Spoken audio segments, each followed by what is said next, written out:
5 de Apocalipsis, donde podemos contemplar o ver una visión de la iglesia en gloria. Estuvimos viendo varios aspectos que están aquí en esta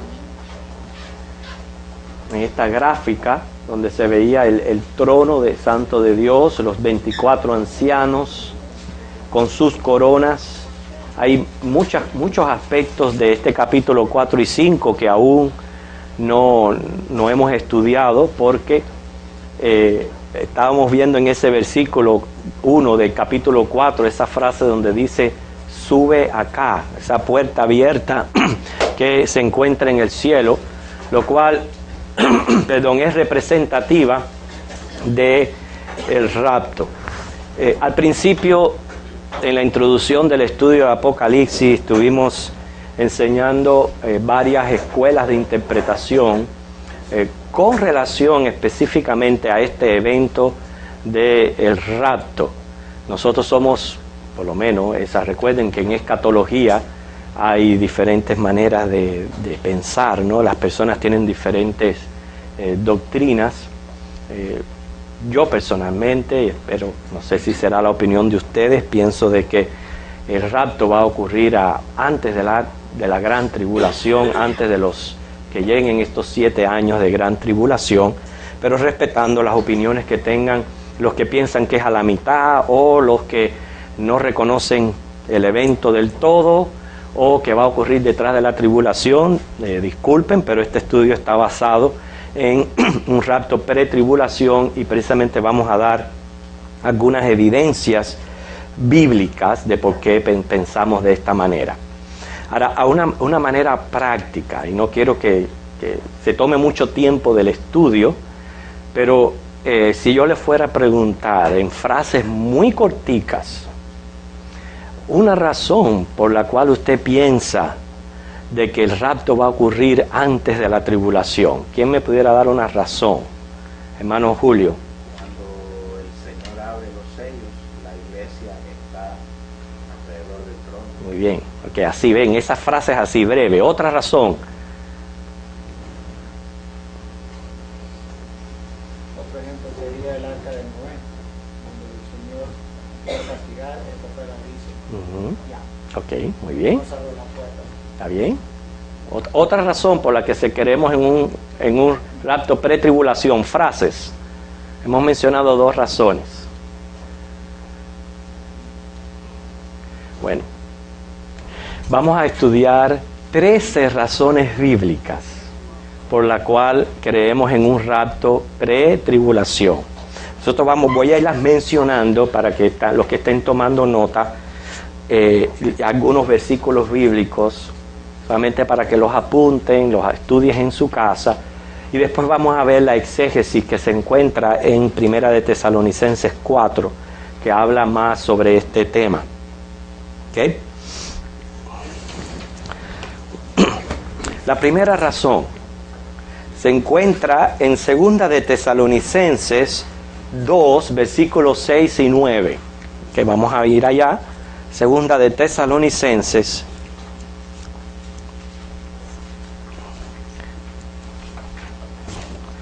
2, del 6 al 9. Posiblemente este es uno de los estudios de Apocalipsis más importantes para nosotros, la iglesia, porque aquí se trata de pasar por la gran tribulación, algo que no es nada leve.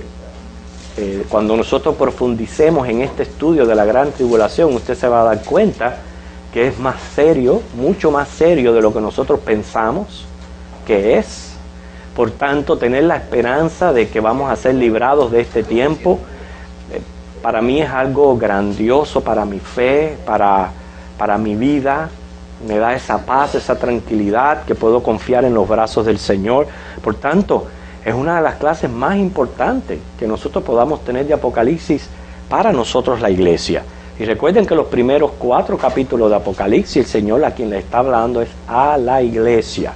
En la visión que recibe de Juan, en las cartas que le envía a las 7 iglesias, y ahora en la visión de la iglesia en gloria, capítulos 4 y 5. La primera evidencia la tenemos en 2 de Tesalonicenses 2, del 6 al 9, ¿Okay? Donde dice, primeramente, el versículo 3, dice, nadie os engañe en ninguna manera, porque no vendrá sin que antes venga la apostasía, y se manifieste el hombre de pecado, el hijo de perdición. Aquí está hablando del anticristo, y está hablando del primer sello del Apocalipsis, el caballo blanco. Y ese es el que comienza la gran tribulación. Ahora dice, el cual se opone, se levanta contra todo lo que se llama Dios o es objeto de culto, tanto que se siente en el templo de Dios como Dios, haciéndose pasar por Dios. No hay duda de que ahí se está refiriendo a la profecía de Daniel 7:25, que está hablando del anticristo. Ahora mira el 6. Y ahora vosotros sabéis lo que lo detiene, a fin de que a su debido tiempo se manifieste. Porque ya está en acción el misterio de la iniquidad, solo que hay quien al presente lo detiene hasta que él a su vez sea quitado de en medio. Y entonces se manifestará aquel inicuo a quien el Señor matará con el espíritu de su boca y destruirá con el esplendor de su venida.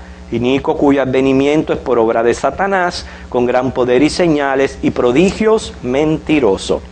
El Espíritu Santo que habita en cada creyente es el que está deteniendo el anticristo. Una vez que él sea quitado de en medio, se está refiriendo al Espíritu Santo, que es el que lo detiene, entonces se va a manifestar el anticristo. Entonces es una de las evidencias que tenemos, que una vez que se va a la iglesia, se va el Espíritu Santo y da paso a la llegada del anticristo. Usted dirá, bueno, ¿y acabó el ministerio del Espíritu Santo? No acabó, porque él continúa su labor a través de los redimidos de Israel, inclusive aquellos que van a ser martirizados en el tiempo de la tribulación. El Señor sigue obrando en ellos, pero ya no va a estar la iglesia en la tierra. Y a la iglesia no estar en la tierra, el Espíritu Santo se va. Así que esa es una razón. Segundo, hay una promesa del Señor de librar a su iglesia de la hora de la prueba. Apocalipsis 3:10. Vamos a hacer un estilo así de esgrima bíblico. El primero que lo encuentre lo lee. Apocalipsis 3:10. Por cuanto has guardado la palabra de mi paciencia, yo también te guardaré de la hora de la prueba que ha de venir sobre el mundo entero, para probar a los que moran sobre la tierra. Ok, noten, la prueba que ha de venir sobre el mundo entero. Ahí se está refiriendo a la gran tribulación, la cual nunca ha habido un tiempo como este en la tierra. Y dice claramente aquí que como has guardado la palabra de mi paciencia, yo te voy a guardar de la hora de la prueba que ha de venir sobre el mundo entero. Algunos pudieran decir, bueno, este versículo puede significar de que aún entre la tribulación Dios nos va a guardar. Sí, puede tener esa interpretación, pero cuando usted toma en cuenta las otras tres evidencias, es obvio que se entiende de que vamos a ser librados de pasar por la gran tribulación. ¿Entienden la idea? ¿Ok? Aparte de eso, dice Marcos, no lo busques para referencia, Marcos 9:1, que algunos no van a gustar la muerte. Ojalá seamos nosotros, ¿verdad? Aquellos que seamos transformados. Y Lucas 21:36 dice que sí se puede escapar de estas cosas que vienen sobre el mundo.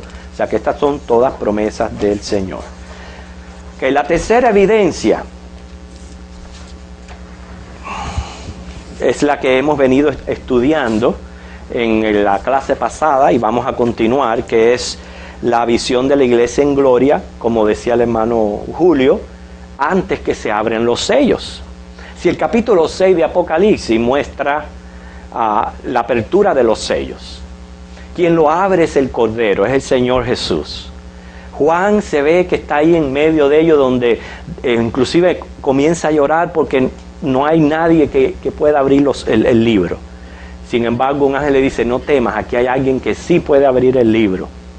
Y ya la iglesia en el capítulo 4 está presente, ya se le han dado coronas. Es obvio que antes de que comience la tribulación, ya la iglesia se encuentra en gloria. Cuarta evidencia, hay una notable diferencia entre la iglesia y los que salen de la tribulación decapitados. Esto es para aquellos que creen en un rapto pretribulación, a mediados de la tribulación. Son premilenialistas, pero creen en el rapto a la mitad de la tribulación. Cuando la Biblia muestra drásticas diferencias entre la iglesia y los decapitados. Y estas características que a veces aparecen en símbolos en Apocalipsis son bien significativas. Por ejemplo, a ver dónde se encuentra. Aquí tenemos. Ok.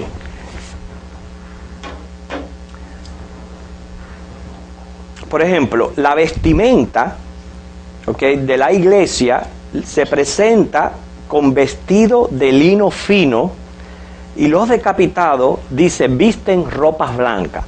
Te dirá, bueno, parece igual, pero no es igual. En el simbolismo que se usa es una diferencia entre vestir de lino fino y vestir ropas blancas. La iglesia se presenta con arpas y copas de oro en las manos. Las arpas es símbolo de la alabanza y la adoración, el tipo más bien de alabanza que va a ocurrir en el cielo, una alabanza subliminal, como es digna del Señor. Y las copas de oro, pues son las oraciones de la iglesia por los que aún quedan en la tierra. O sea, los ancianos se muestran con arpas y copas de oro en las manos, mientras que los decapitados tienen palmas. O sea, para la audiencia, disculpen que no les di la cita bíblica para los que están escribiendo, la diferencia de la vestimenta puede comparar Apocalipsis capítulo 19, versículos del 1 al 10, con el capítulo 7, versículos del 9 al 17.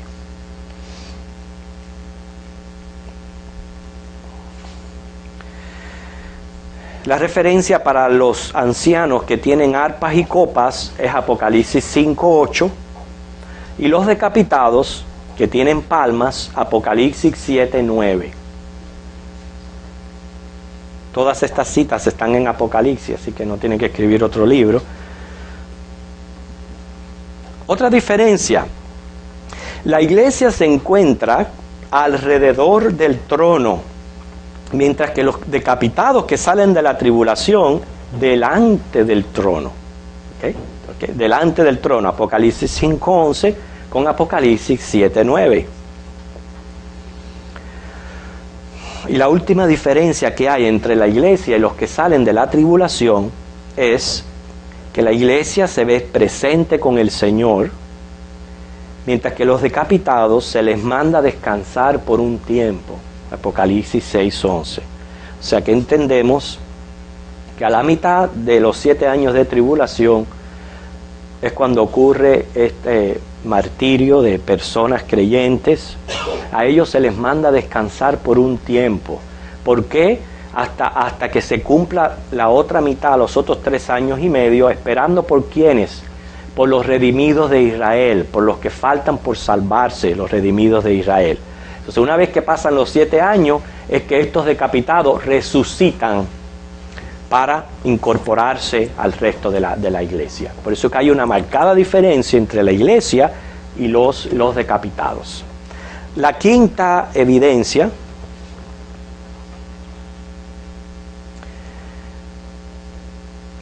que yo no entiendo por qué las personas se pueden confundir de esta manera, porque el toque de las trompetas es descrito en los capítulos 7 y 8 de Apocalipsis, el capítulo 15 del 1 al 8. La última trompeta es el capítulo 15 del 1 al 8. Y el libro de Apocalipsis, que nos da un poco de cronología en cuanto a los eventos, inclusive menciona a los decapitados antes que se toquen las trompetas. ¿Entienden la idea? Antes que se toquen las trompetas, ya Apocalipsis está mencionando los decapitados. Ahora añade que hay una diferencia con la iglesia, que entendemos que al principio de la tribulación está con el Señor. Así que no puede ser que la última trompeta sea la misma que está mencionando Pablo, y después vamos a ver un poquito más acerca de eso cuando ocurre el rapto. O sea, porque hay personas que entienden que, como Pablo dice, a la final trompeta se está refiriendo a estas trompetas de juicio que hay en Apocalipsis. Pero es imposible, porque aún no ha tocado la primera, ya se ven los decapitados delante del trono de Dios. ¿Entienden? O sea que no puede ser posible. La sexta evidencia, el capítulo 13 trata sobre el anticristo imponiendo su marca, o sea, el 666. Sabemos que esto va a ocurrir a la mitad de la gran tribulación. Según el versículo 17 del capítulo 13, dice, nadie va a poder comprar ni vender sin esta marca.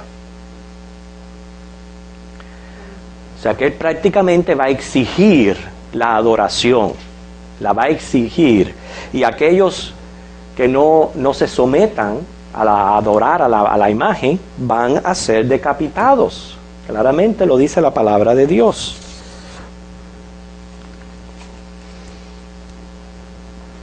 Un gran número de personas se va a abstener de marcarse. Es impresionante como el capítulo 7, cuando describe los mártires de la fe en Cristo, dice que era un número incontable. Son miles y miles y miles los que no van a marcarse en ese tiempo. Lo que me está enseñando a mí es que a la mitad de la gran tribulación, cuando el anticristo exige la marca, y el que no se marque lo mata, ¿no es cierto? Lo mata, me está diciendo que no va a quedar gentil vivo después de esta marca que queda aquí en la tierra. No hace sentido de entonces de que el rapto sea a la final de la gran tribulación. Porque si es al final de la gran tribulación, entonces ¿quiénes son los que van a estar vivos esperando al Señor? ¿Sabe quiénes son? Los redimidos de Israel. Porque el Señor viene a salvar a los redimidos de Israel al final de la gran tribulación. Ellos son los que van a esperar al Señor. Pero ningún gentil. El gentil o se fue en el rapto, o es decapitado, o tiene una marca en la frente. Una de esas tres opciones. ¿Entienden la idea que les estoy diciendo? Quiere decir que no se puede ver el rapto al final de la gran tribulación, sino al comienzo. Esa es otra evidencia más que tenemos. Cuando Cristo venga en su segunda venida, más bien Él viene acompañado de la iglesia a librar al remanente salvo de Israel. Como les dije, tres evidencias. La séptima. En el capítulo 19, que es donde Apocalipsis describe la segunda venida, no hay mención del arrebatamiento ni aún en símbolos. Y yo pienso de que si en la segunda venida fuera a ocurrir el arrebatamiento, un evento tan pero tan importante, debía de estar por lo menos en símbolos, como está en el capítulo 4. ¿Okay? Y no aparece ningún símbolo del arrebatamiento en el capítulo 19, en la segunda venida. Octava evidencia. Tenemos que aprender a notar la diferencia entre estos tres grupos que se salvan.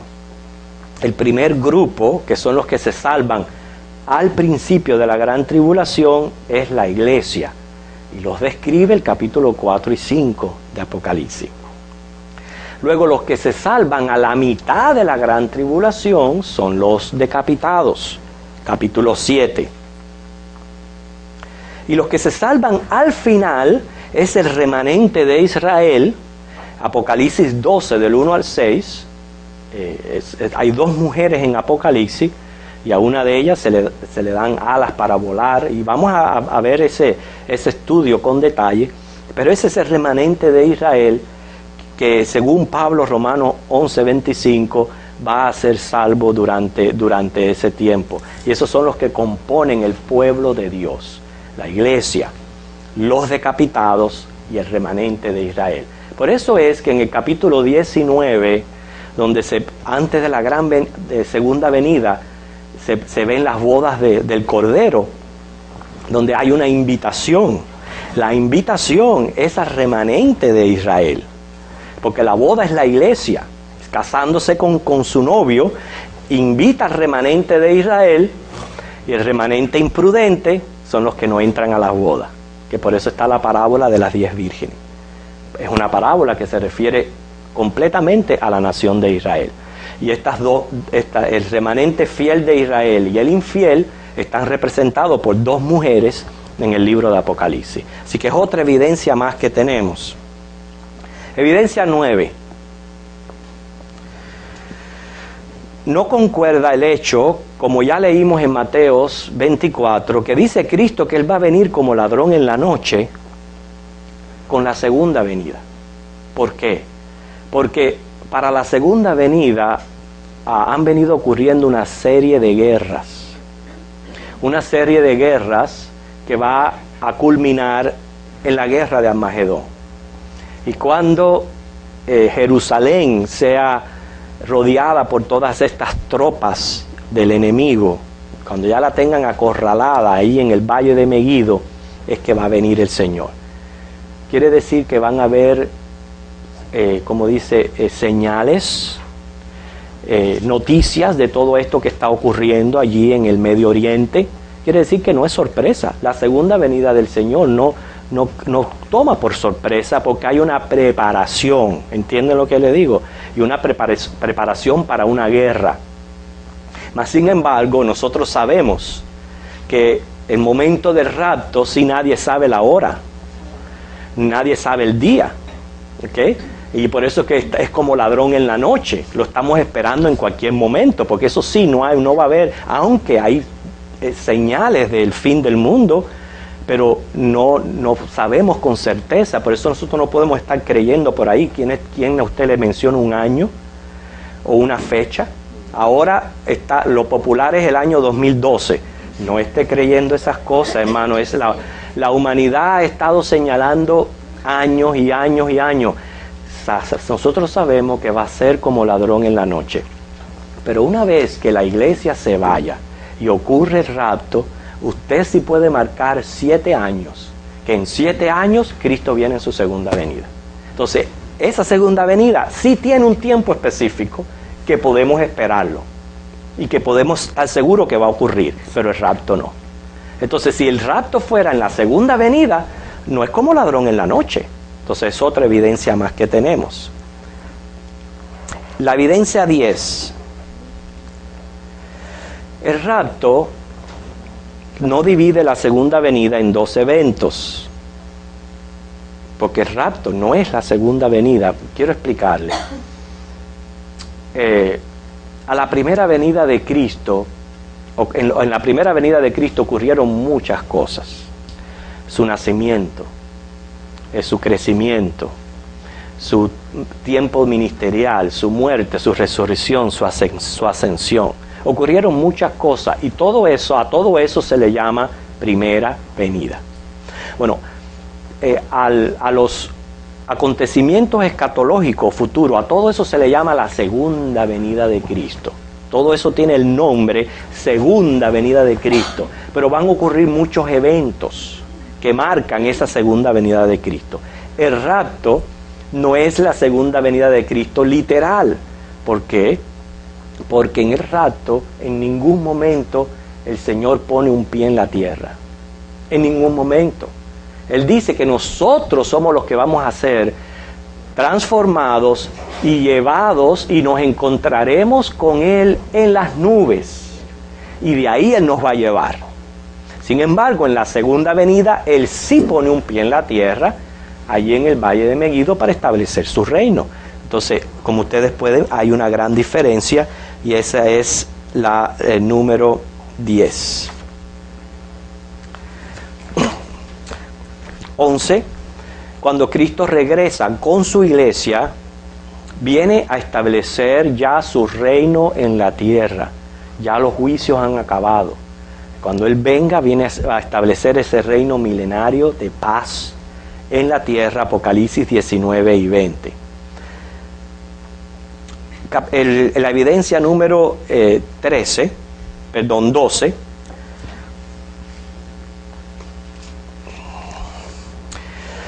Aquellos que se apoyan en algunos pasajes para decir que el rapto va a ocurrir después de la tribulación, pasajes como por ejemplo Mateo 24, 29 al 31, o Mateo 25 del 31 al 34, lo que están haciendo es interpretando débilmente discursos que generalizan los tiempos finales.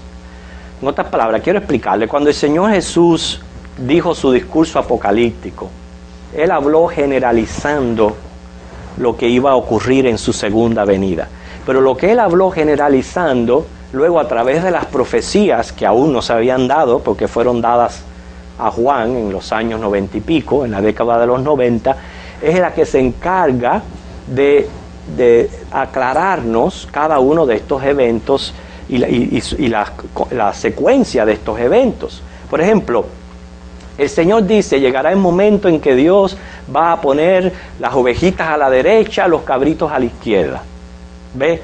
Es una forma de generalizar, ¿verdad?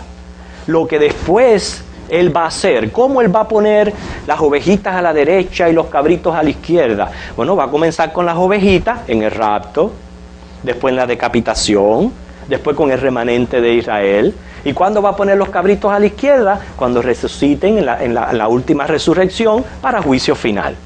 Ve, lo que Apocalipsis después nos describe, Jesucristo en su discurso nos dice, ¿saben qué?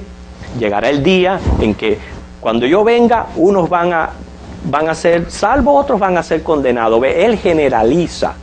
Entonces, estos son los versículos que la gente se apoya para decir, no va a haber milenio, no va a haber un rapto antes de la tribulación, porque todo va a ser al momento, todo va a ser una cosa espontánea. El mismo día que Cristo venga va a ser el juicio y cada cual va a recibir su destino. Y entonces lo que hacen es interpretar débilmente el discurso del Señor. ¿Entiende? Y no toman en cuenta las profecías, no solamente de Apocalipsis, pero de Daniel, etc. Y la evidencia número 12 es todo lo relacionado al toque de trompeta, que es el que quiero exponerles a ustedes en una exégesis. La exégesis sobre 1 de Tesalonicenses 4, versículos 13 al 18.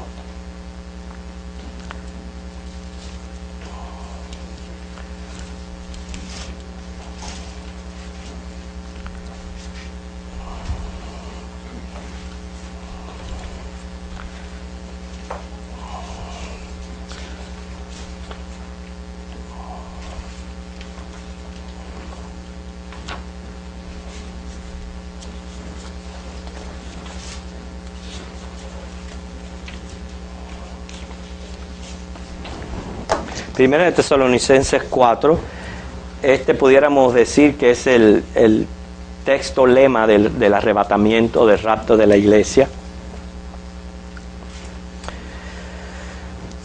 Hay muchas cosas que se pudieran estudiar detenidamente en este versículo, pero yo quiero que veamos esa última evidencia que es muy importante cuando menciona aquí la trompeta de Dios.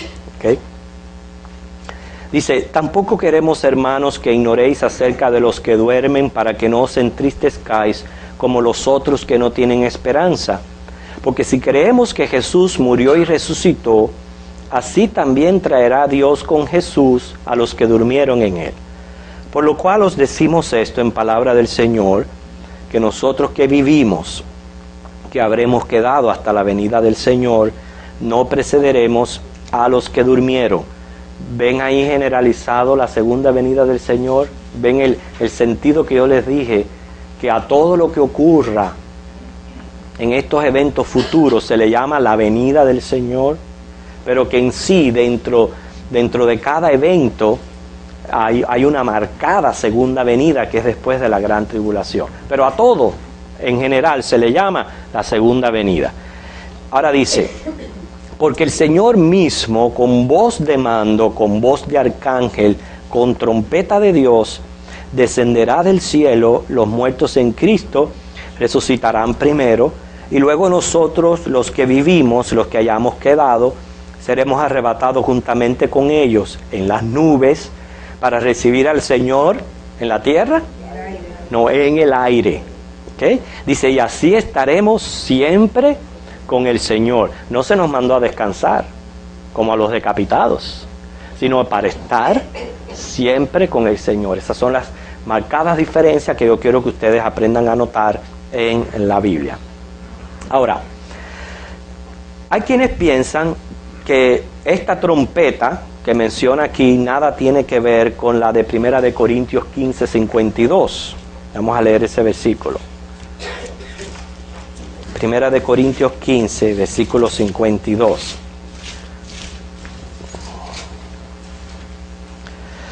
Cuando leen esta trompeta, inmediatamente les viene a la mente las 7 trompetas de juicio. Y la final trompeta es la última trompeta de juicio, lo cual es el derramamiento de las 7 copas. Se les viene a la mente esto, pero no es lo que está hablando aquí. Dice, en un momento, en un abrir y cerrar de ojos, a la final trompeta, porque se tocará la trompeta y los muertos serán resucitados incorruptibles y nosotros seremos transformados. ¿Okay? ¿Por qué se menciona una trompeta en este evento? La mención de una trompeta es simplemente para decir algo significativo va a ocurrir. Ahora, yo quiero que un momentico, antes de continuar, en Apocalipsis, que es el capítulo donde tenemos en símbolo el rapto, el capítulo 4, versículo 1,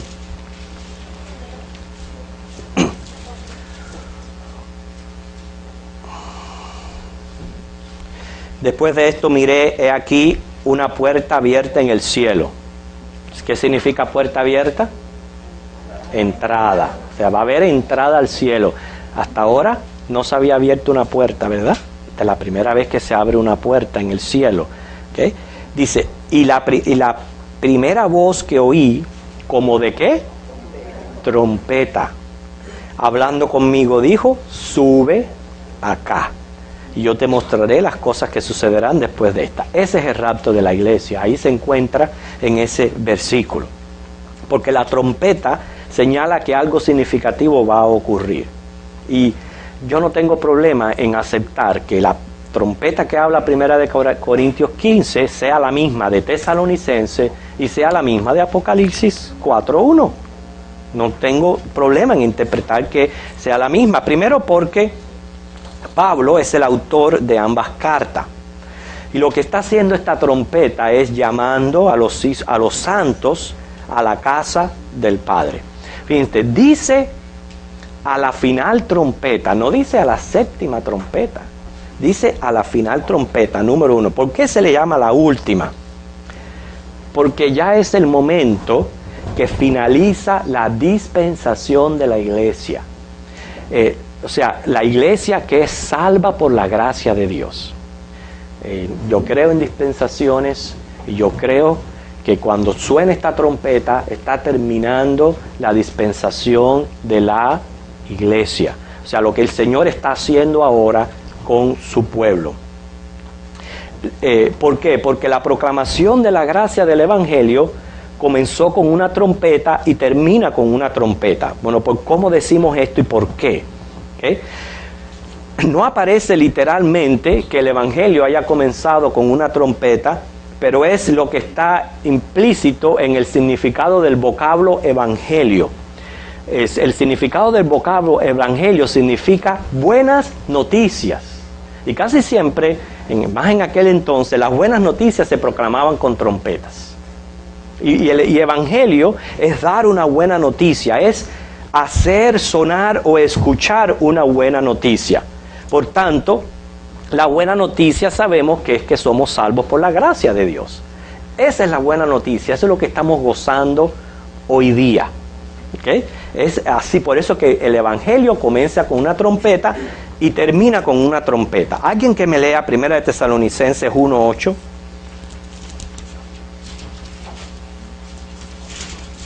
Porque partiendo de vosotros ha sido divulgada la palabra del Señor, no solo en Macedonia y Acaya, sino que también en todo lugar vuestra fe en Dios se ha extendido.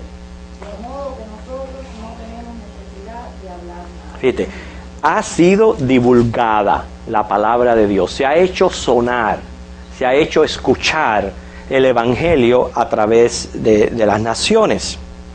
Y por eso es que dice la palabra que el Señor no vendrá hasta que este evangelio no sea predicado hasta lo último de la tierra.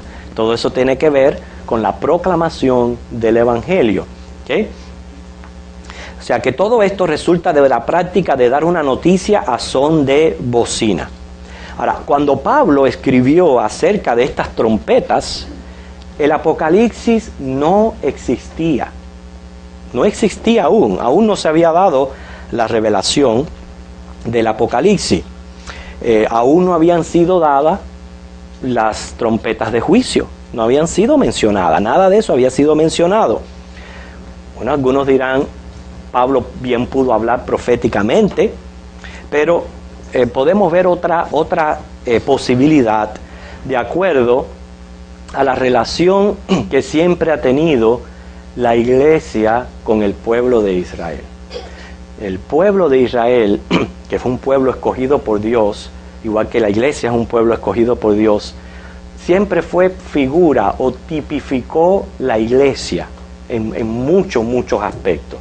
Prácticamente desde su comienzo, su tiempo de esclavitud, la salida de Egipto, el cruce del Mar Rojo, después los tiempos en el desierto, la posesión de Canaán. Más bien la historia de la nación de Israel viene a ser la historia de la iglesia, la historia de cada uno de nosotros, simbólicamente expresado en Israel. Entonces, podemos decir que lo que Pablo tenía en mente cuando escribió estas cartas era la trompeta de salvación que menciona Números 10, del 2 al 10. O sea, esto fuera completamente, no fuera relativo a nuestro estudio, si en verdad el pueblo de Israel no tipificara a la iglesia. Pero nosotros sabemos que eso es verdad, y que aún en el Nuevo Testamento se halla mucha similitud entre la iglesia y el pueblo de Israel. Si no hubiera una prefigura, uno diría, sabe que está fuera de texto, no tiene que ver en esto, pero vamos a ver cuánta similitud hay en el toque de las trompetas de aquí de Números con el rapto de la iglesia. Números 10, del 2 al 10. ¿Ya estamos ahí? Okay. Marta, ¿quieres leer? Okay. Del 2 al 10. Dice, hazte 2 trompetas de plata, de obra de martillo los harás, las cuales se servirán para convocar la congregación y para hacer mover los campamentos. Y cuando las tocaren, toda la congregación se reunirá ante ti a la puerta del tabernáculo de reunión. Mas cuando tocaren solo una, entonces se congregarán ante ti los príncipes, los jefes de los millares de Israel.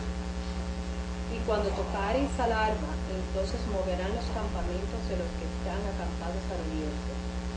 Y cuando tocareis alarma la segunda vez, entonces moverán los campamentos de los que están acampados al sur. Alarma tocarán para sus partidas. Pero para reunir la congregación tocaréis, mas no con sonido de alarma. Y los hijos de Aarón, los sacerdotes, tocarán las trompetas, y las tendréis por estatuto perpetuo por vuestras generaciones.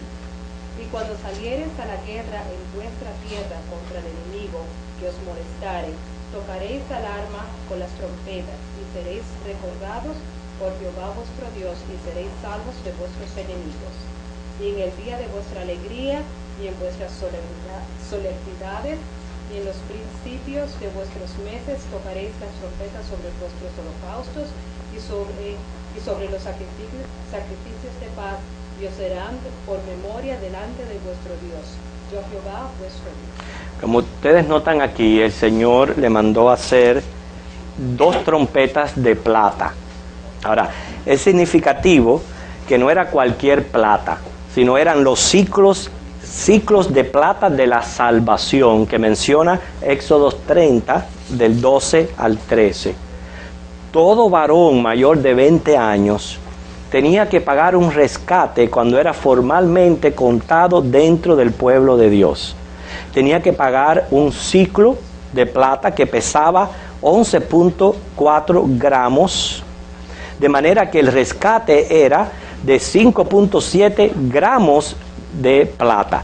Y estas trompetas fueron hechas con esta plata.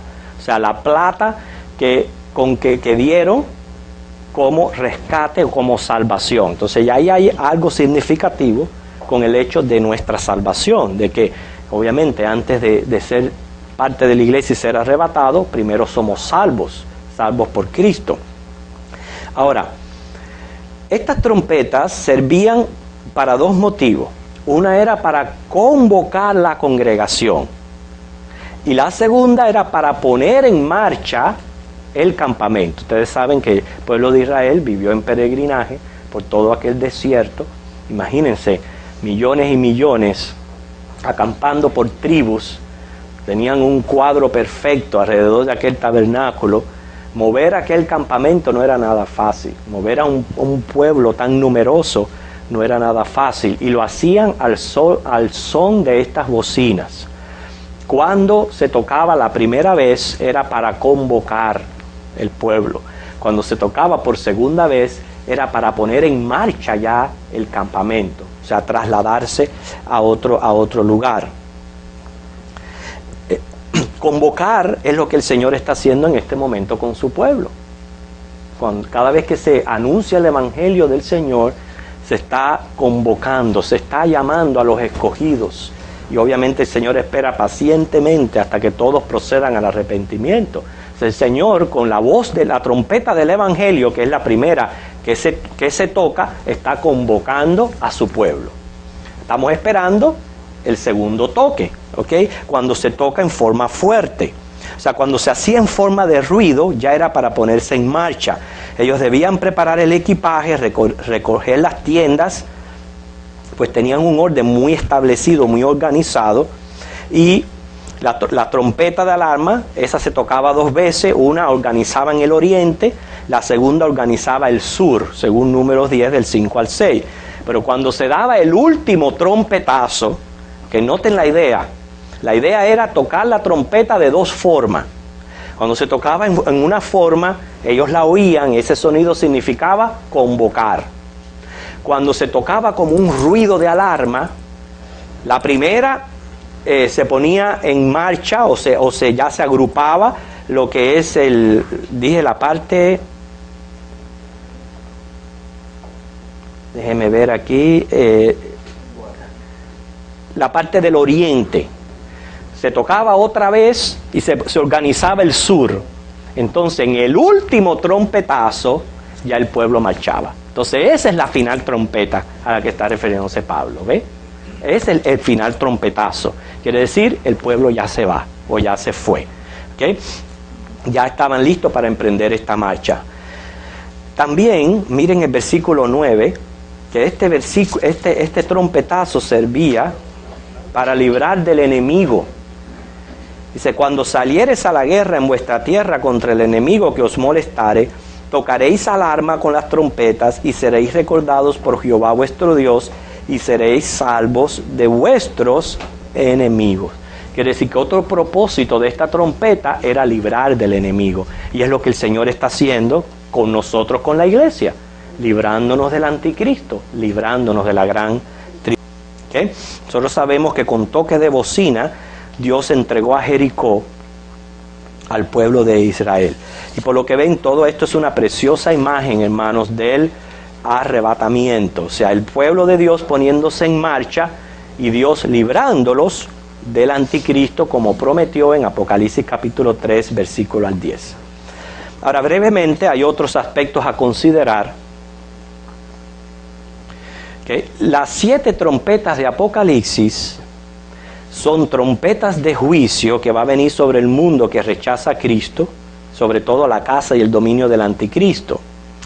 En la última trompeta ocurre el derramamiento de las 7 copas de juicio.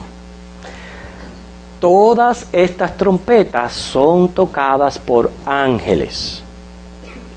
¿Okay? Sin embargo, y eso usted lo puede ver en Apocalipsis 8:7, Apocalipsis 9, Apocalipsis 11, todas las trompetas de juicio las tocan ángeles. ¿Okay? Sin embargo, quien toca la trompeta final, ¿quién es? Jesucristo. Porque los únicos que podían tocar las trompetas en el campamento eran los sacerdotes. Como Cristo viene a ser nuestro sumo sacerdote, entonces Él es el que toca la trompeta, no los ángeles. Entonces, esta trompeta que se está refiriendo Pablo en Tesalonicenses y Corintios no puede ser trompetas de juicio. ¿Okay? Así que hemos dado bastantes evidencias de que 13 evidencias de que la iglesia se va antes de lo que es la gran tribulación. También, como mencionó, no mencioné el detalle de, como dijo el hermano Noé, como antes del diluvio el Señor libró a Noé, el justo, de padecer en el diluvio. Otro detalle, Enoc fue llevado al cielo, fue trasladado al cielo sin ver muerte antes del diluvio, que es otro aspecto más que está tipificando a la iglesia. Todas esas cosas tenemos que tenerlas en cuenta a la hora de interpretar el Apocalipsis. Ok, hermanos, para nuestra próxima reunión vamos a ver los próximos detalles que hay en el capítulo 5 de la visión de la iglesia en gloria, pero es sumamente importante que nosotros apreciemos todas estas razones que fortalecen nuestra fe y nuestra seguridad de saber que Cristo viene por nosotros y que nos va a llevar con Él. Nuestras razones son completamente apoyadas en la Biblia, en lo que la palabra del Señor enseña en la Biblia, o sea, no son presunciones. Yo creo que un tema tan importante como este, no debemos de tener presunciones, sino estar completamente seguros de lo que la Biblia dice en su palabra. Y hemos visto evidencias de que Cristo viene. Cosas en común, sabemos que el Señor viene por nosotros. ¿Okay? Pero ¿cuándo es lo que hace la diferencia y la gran diferencia para nuestra fe? Si es antes, si es a la mitad, si es después. A través de estas 3 evidencias hemos podido corroborar que en efectivo podemos estar esperando al Señor en cualquier momento. Por tanto, como viene como ladrón en la noche, y leímos al principio que dice, 2 estarán en el campo, el uno será tomado, el otro será dejado. No tomen las cosas de manera tan literal, porque pueden ser que los 2 que estén en el campo sean buenos cristianos y los 2 se vayan con el Señor. Son ejemplos que el Señor simplemente pone para decirnos que cuando ese tiempo venga, unos se irán con Él, otros se quedarán en la tierra. Es mi responsabilidad yo estar velando, orando, siendo sobrio, buscando de las cosas del Señor y sobre todo estar seguro de que soy parte de la iglesia de Cristo. Porque cuando Cristo venga, Él no viene a buscar la humanidad, Él viene a buscar su iglesia. Y nosotros sabemos que somos iglesia a través de un encuentro personal con Cristo, a través de tenerlo a Él como Señor y Salvador de nuestra vida. Somos iglesia, nos identificamos como iglesia de Cristo y lo esperamos como su iglesia. Que el Señor les bendiga, hermanos. Vamos a ponernos en pie para despedirnos.